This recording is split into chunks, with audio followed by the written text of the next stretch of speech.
On the morning of July 30th, Ismail Haniyeh, the leader of Hamas, went to the swearing-in ceremony of Iran's new president, where legislators could be heard shouting death to Israel and death to America. These are the last images of Haniyeh because he's dead now, killed in a surgical strike while in Tehran. Israel did not immediately claim responsibility for the assassination, which is not a surprise, at least not according to Avi Melamed, an Israeli author, educator, and former intelligence officer. Let's assume that Israel is beyond that. Let's assume Israel is the one beyond that. Obviously, I mean, carrying out something like that is indicating a lot of very advanced capacities in terms of intelligence, in terms of accuracy, in terms of level of operational coordination that it requires, because there are obviously many different moving parts that when you do something like that. So again, I don't want to say the term victory, but I would say this is a very significant expression of might that resonates, of course, and echoes across the region. Haniyeh was killed less than 24 hours after another Iranian-backed terror leader was killed in Beirut. Fuad Shukr was Hezbollah's top military commander in Lebanon, second only to the group's leader, Saeed Hassan Nasrallah.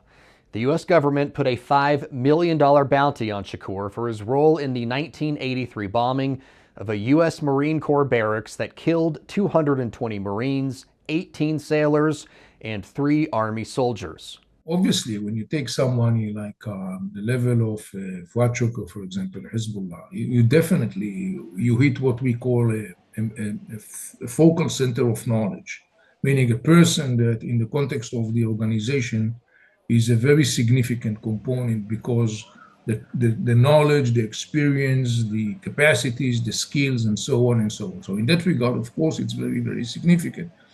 The same applies for Hamas and Haniyeh, particularly not from the operational perspective, but more from the organizational perspective.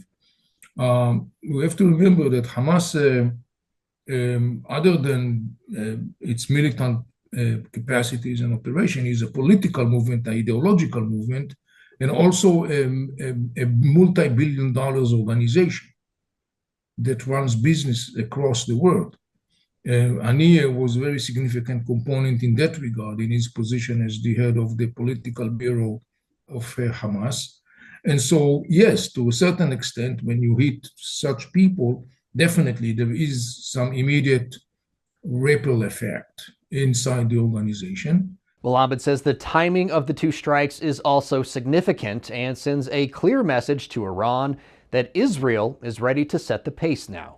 Because up until now, the Mullah regime basically was the one that, was distributing the cards, so to speaking. The Mullah regime holds the cards. He, controlled the pace of the events, the trajectory, the dynamic, the momentum at will. And now, in a way, I think that these 2 events that, again, in my view, are not apart one from the other, they are intertwined. I think that's basically a message from Israel to Iran that actually says we are now reshuffling the cards. As far as what sort of response to expect from Iran, Melamed says the Iranian regime losing 2 of its top commanders in 2 different terror proxies in less than a day is embarrassing for the regime. And to keep the support and loyalty of its so-called axis of resistance, the regime will need to retaliate.